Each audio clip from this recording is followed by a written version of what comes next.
Eccoci qua, siamo sempre collegati anche con Nicoletta Biancardi, qui con noi in studio ci supporta Fulvio Dal Zio.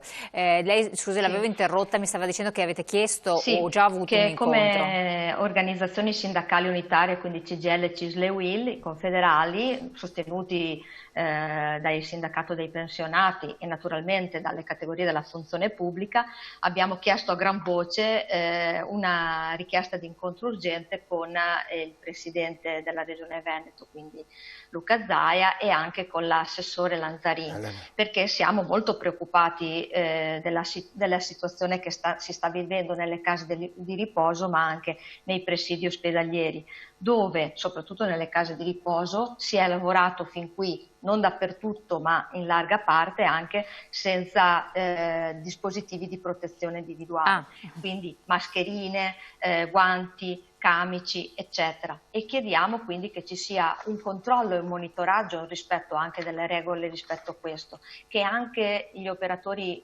sanitari delle case di riposo, anche a queste persone, a questi lavoratori, venga fatto il tampone, quindi non solo negli ospedali ma anche nelle case di riposo, e a maggior forza lo chiediamo anche per gli ospiti presenti nelle case di riposo, perché altrimenti è un continuo contagio che passa dall'ospite all'operatore e viceversa.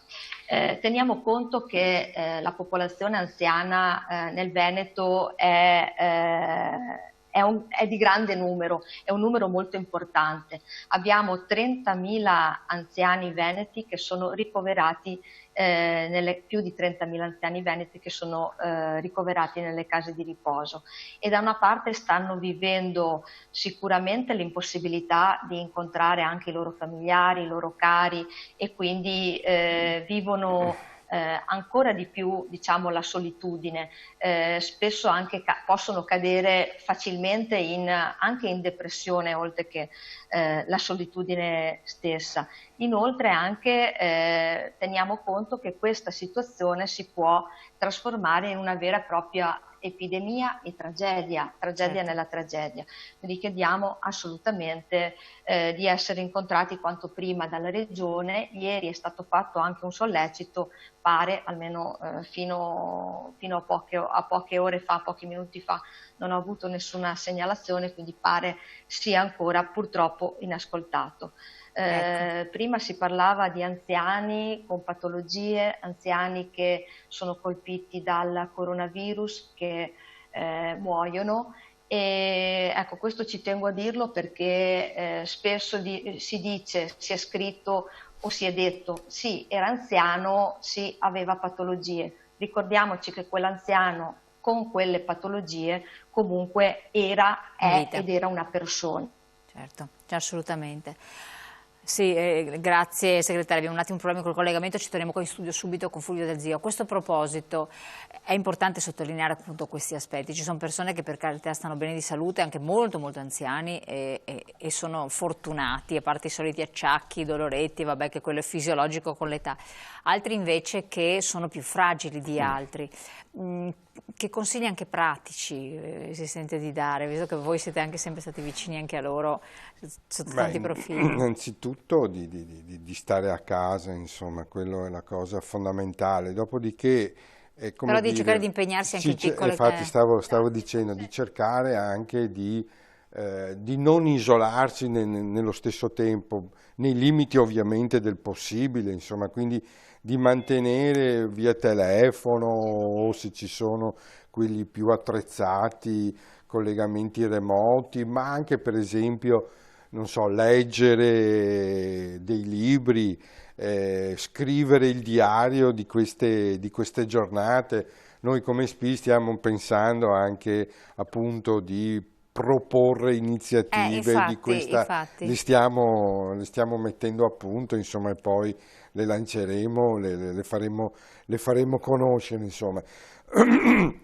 Questo vale per gli anziani, ma vale anche per tutti noi, insomma, anche per noi che stiamo a casa, insomma, quindi diventa l'occasione, oltre che per cercare di fare l'attività che dobbiamo fare, anche per leggere, approfondire determinate cose. Ecco, fondamentale è questo, insomma, non non non restare lasciarsi apatici. portare dall'inedia, insomma, ecco questo.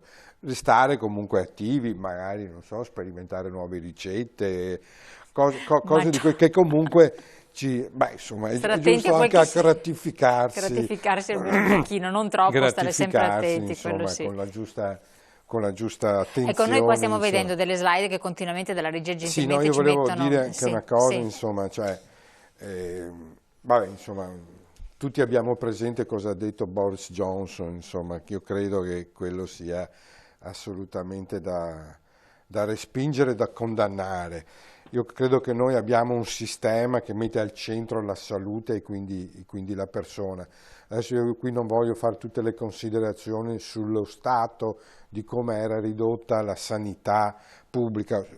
Solo una cosa, ecco, questo che stiamo vivendo ci insegna che la salute non è solo un fatto individuale, è un fatto collettivo. Forse sempre più.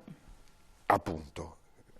Sempre più ci dimostra che i confini non è inutile mettere muri o quant'altro. Quindi ecco, io credo che la riforma fatta nel 78 del sistema sanitario nazionale, che ha superato le mutue, dimostri ancora oggi quanto è importante.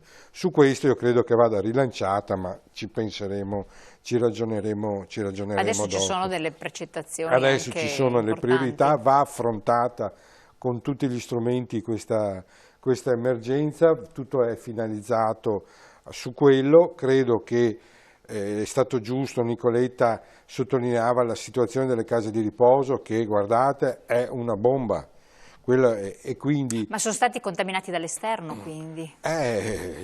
Sì, si presume. Adesso non ne sono più ammesse tra le l'altro, visite. esatto, anche c'è chi è intervenuto anche in via preventiva, che hanno chiuso da subito. Perché in realtà non è stato previsto la chiusura del... No, però ecco, dotare i lavoratori del sociosanitario, ma non solo, ci sono anche i lavoratori del commercio, quelli che delle mense, delle pulizie, che sono a contatto, degli strumenti di protezione individuale, della sanificazione, di tutto quello che è necessario, credo sia un aspetto fondamentale.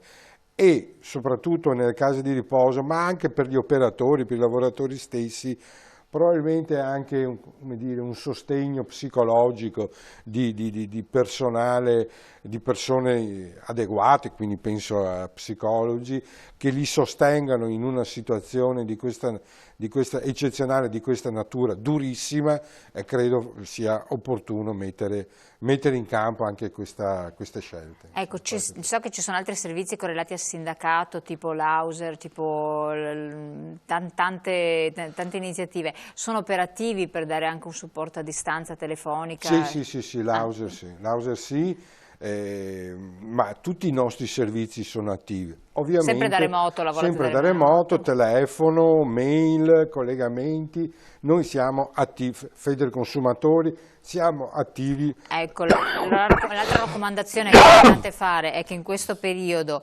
in modo particolare a casa, fare tamponi, cose varie, non va nessuno, ribadiamolo per gli anziani, diciamo, non aprite la porta a nessuno perché sono oggetti di truffa, ci sono stati segnalati in molti casi. Su quello assolutamente, gli sciacalli sono sempre in attività, e quindi particolare attenzione, ecco, siccome nessuno, appunto, come dicevi tu, si rivolge, va a casa per fare i tamponi, chi propone cose del genere è un farabutto, e quindi va. Assolutamente. Nicoletta Biancardi, in chiusura, si sente di dare una raccomandazione, un suggerimento, un consiglio, un qualcosa per gli anziani che ci seguono, e non soltanto, anche per magari le famiglie dove vive magari una persona anziana?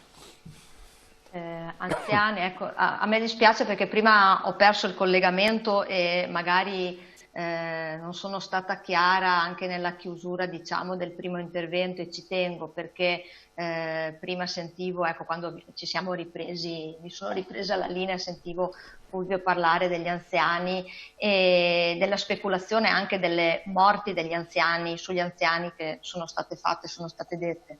Ricordiamoci, ecco, chi sono, non so se questo passaggio si è sentito o se avevo perso, diciamo, il collegamento in rete, però è importante che noi salvaguardiamo la salute dei nostri anziani, in questo caso parlavo delle case di riposo, ma anche nelle proprie abitazioni. Certo. Degli anziani e naturalmente degli operatori che ci lavorano. Si prendono velocissima cura. che siamo in chiusura. Ah, benissimo, bene. Cosa mi sento di dire? Mi sento di dire anch'io che lo SPI c'è, è presente con modalità diverse, quindi di telefonare e per chi riesce di contattarci anche via mail. Stiamo vedendo di mettere in piedi un servizio telefonico partendo dai nostri iscritti. Perfetto. Non so se questo sia stato dato, sia stato Sì, detto. ci sono tutte le slide infatti che circolano e quindi sono a disposizione. Bene, perché io non riesco a vedere, però ecco, per evitare anche quello che noi abbiamo chiamato il contagio emotivo, vogliamo che non ci sia. Grazie molte, grazie mille, buon lavoro, buon proseguimento Nicoletta Biancardi, segretaria generale del CGIL Rovigo. Grazie naturalmente, salutiamo anche Fulvio Dal Zio che ci ha supportato qui fisicamente della segreteria regionale. A casa e andrà tutto bene. Ecco, fondamentale. Isolati a casa, perché restare a casa in compagnia, fare le cene o le partite da kart in garage, insomma, da remoto si fa le cene. Da remoto. E ringraziando già il collegamento con Giacomo Vendrame della segreteria regionale CGIL del Veneto. Grazie ancora a voi di averci seguito. Scriveteci, naturalmente potete chiamarci per avere informazioni o quant'altro, noi poi approfondiamo con i nostri esperti. Grazie, buon proseguimento.